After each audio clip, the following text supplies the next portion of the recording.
Hello, and welcome back to the weekly astrology podcast, where we weave the biggest transits of the week into the rhythms of the lunar phases. I'm your host, Sarah Paasch, and this week we're going to talk about the full moon in Sagittarius. Before we dive into that full moon, I'm curious. The last few weeks we've been talking about this invitation of fresh energy and these outer planet transits that have been activating the potential for new discoveries, new introductions or connections, or new resources for the ideas that we've been thinking about putting into motion. And I just want to know, drop in the comments, have you met anybody new? Has an idea become something more? Have you discovered a resource that was previously invisible or seemed intangible? I know for myself, this has definitely been happening. I got to experience the Northwestern Astrology Conference in Seattle, where I was introduced to so many new, incredible people. It was so inspiring. There were new ideas. People introduced me to technologies and resources that they've been using all the time, and I had no idea were so easily accessible and available. And I'm so eager to see what happens because we know, if you've been here in these episodes, that the energy that's being activated right now is just a little sample foreshadowing for those grand air trines that are coming later this year. Okay, and now that we've ramped up the excitement energy, we're going to jump right into that Sagittarius full moon and the astrology for the week ahead. This is the midpoint of every lunar cycle. And this is the moment when the moon is sitting directly opposite the sun, 180 degrees away, which means that the moon is reflecting maximum light of the sun. This informs us that full moons are times of illumination, which can lead to celebration and also release. And while a full moon in Sagittarius is always down to party, is always ready to focus on the good and celebration for what's working, this particular Sagittarius full moon has some astrological significations that add very grounded and important nuances to consider. And don't worry, we're going to get into all of those nuances and talk about all the things this Sagittarius full moon needs to consider before jumping, or should I say leaping, into the next big adventure. We begin the Sagittarius full moon phase on Tuesday, June 10th, with the full moon culminating exact on Wednesday, June 11th, 12:43 a.m. Pacific time. And the first thing we're going to cover when we talk about the astrological significations and nuances of this Sagittarius full moon, we're going to talk about this full moon's host and ruler, the planet Jupiter. If you were with us last week, you know that Jupiter has just entered the sign of Cancer, its sign of exaltation. So Jupiter is in a place where it's greatly dignified. It is said to be held on high esteem. Jupiter is greatly resourced and can do extra good things, and Jupiter loves to do good things, right? And while, yes, Jupiter in Cancer gives us a clear indication that there's good things to come during this lunation, there's something important to name. The first nuance that we need to name and consider is that Jupiter in Cancer is in what we call an aversion to Sagittarius. Based off of the order and location of the signs in the zodiac, planets in Sagittarius cannot see directly planets in Cancer. There is no ability to make a direct communication line or aspect through any of the traditional aspects. So when we talk about an aversion, oftentimes we're talking about something that seems to be like just out of sight or out of awareness.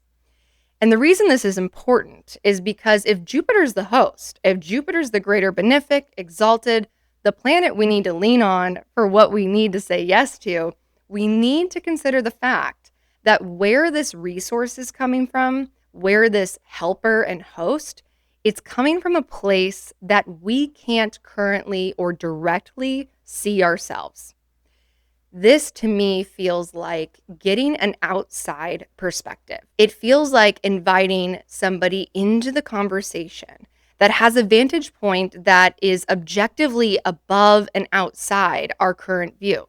One of the archetypes for Sagittarius is the archer.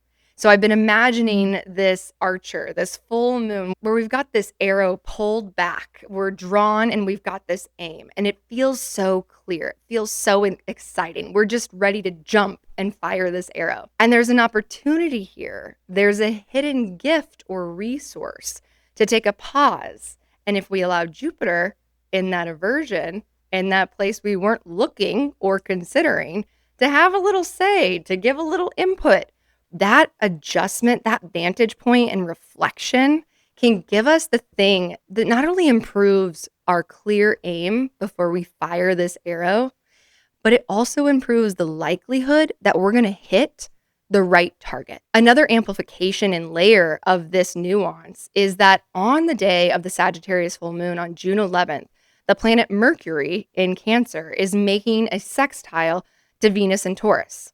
Taurus just so happens to be another sign that is an aversion to Sagittarius. Sagittarius can't see there either.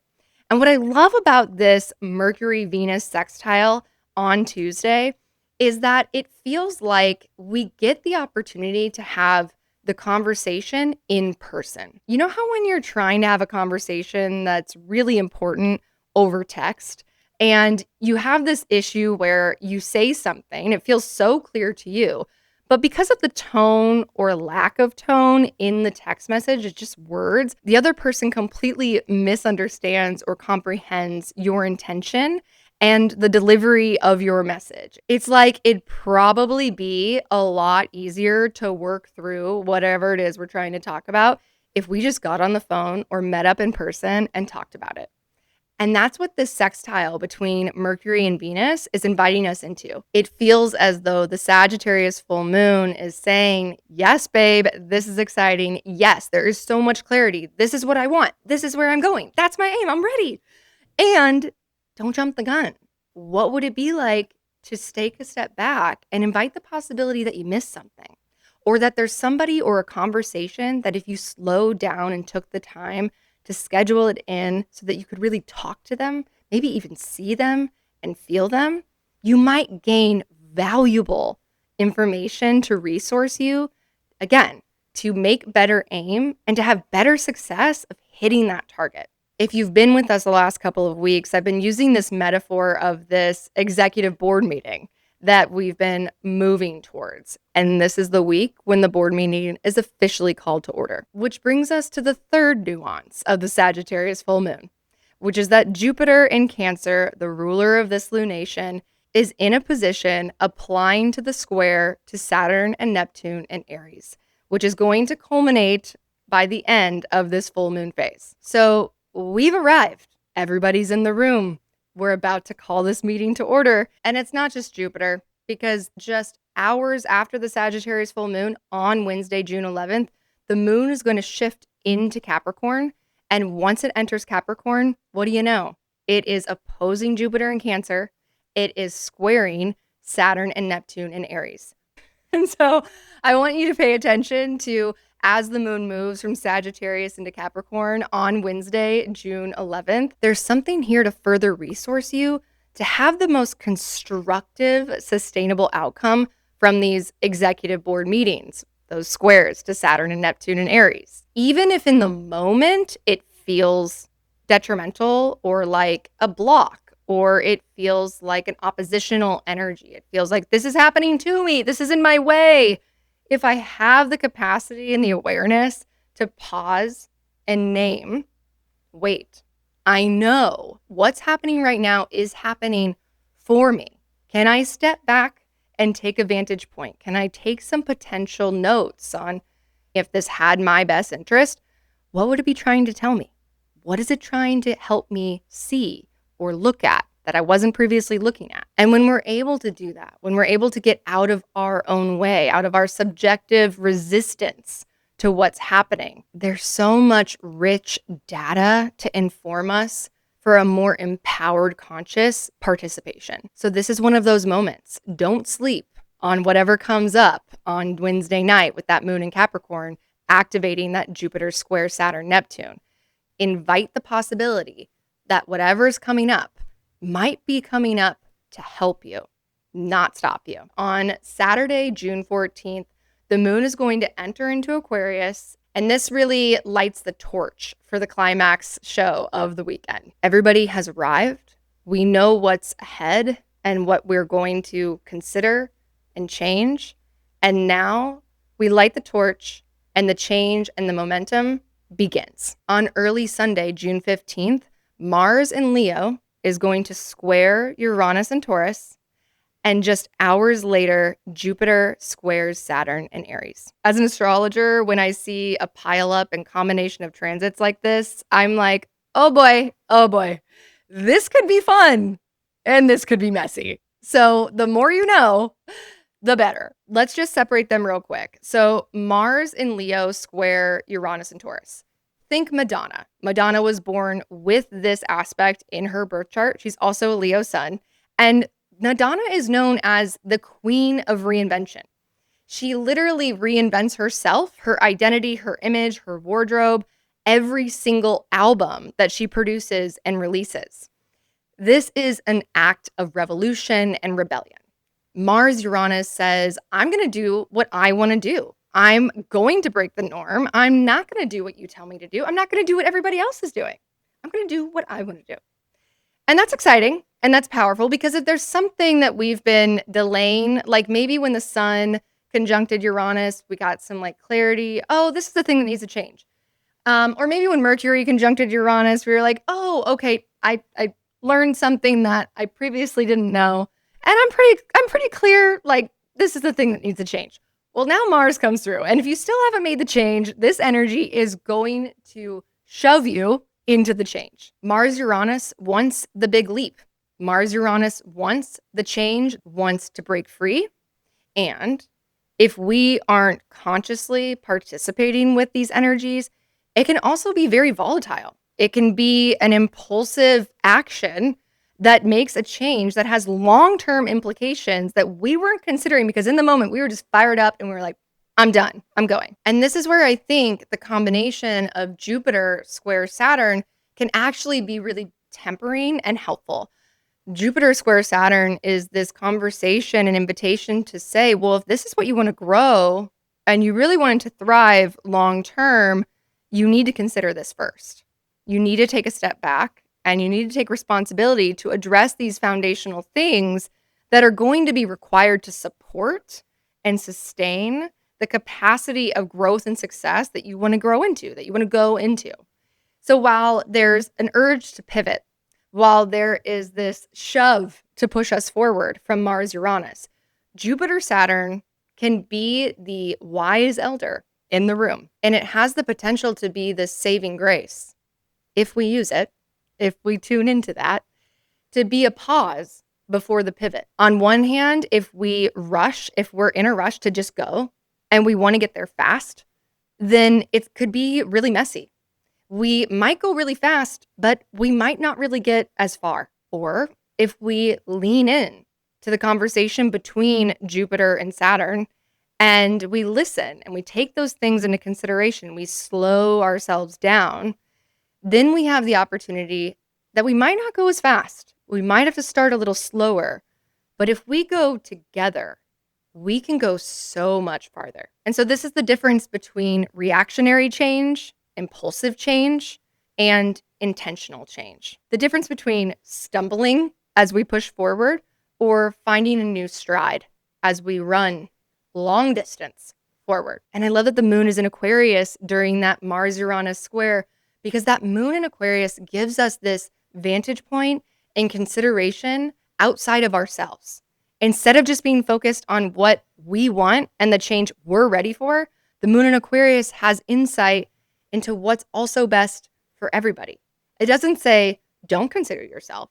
It just says, if you're considering this personal reinvention, there's also ways that we can help you and you can help us. We can work together. It doesn't have to just be a you versus me type of situation. If there is a company that is going through a rebranding or invoking a new value system or mission statement, the leaders at the top initiate this change. In order for that change to actually take shape within the system of the company, the leaders must enact, embody, and role model the change that they are voicing and asking for. Or you can even think not even a company. Think about your life as the company. Think about yourself as the CEO and leader for the change that you feel so ready and energized to begin, to really make happen. Do you look like somebody who would own that change? Are you embodying through action, through speech and communication, the person that fits the new vision, the new life, the new change? Making sure that we check in. Are we starting from the top down? Are we role modeling ourselves what it is that we're asking for and ready for? Do you feel like you're having a reinvention moment? Do you feel like this week you're finally taking everything that's been building and actually hitting the ground? Are you running or are you pausing before you pivot? Tell me, comment below, let me know. I'm so curious to see how this plays out for all of us individually, collectively. I know that I'm so grateful for the astrology and the awareness and languaging so that we can really leverage and work with these transits to make the most of these really incredible thresholds of new beginnings that we're all standing at. So let's just slide into the end of the week when the moon goes into Pisces on Monday, June 17th. We get to cool ourselves down, and we end this week with Tuesday, June 17th. Mars is going to shift into Virgo. We're going to move from getting excited and putting everything out there. Now it's time to get focused. Mars in Virgo is when I feel like any sort of reconstruction process can start to happen. This is about being willing to let things be broken down in order to be put together in a more functional, efficient capacity.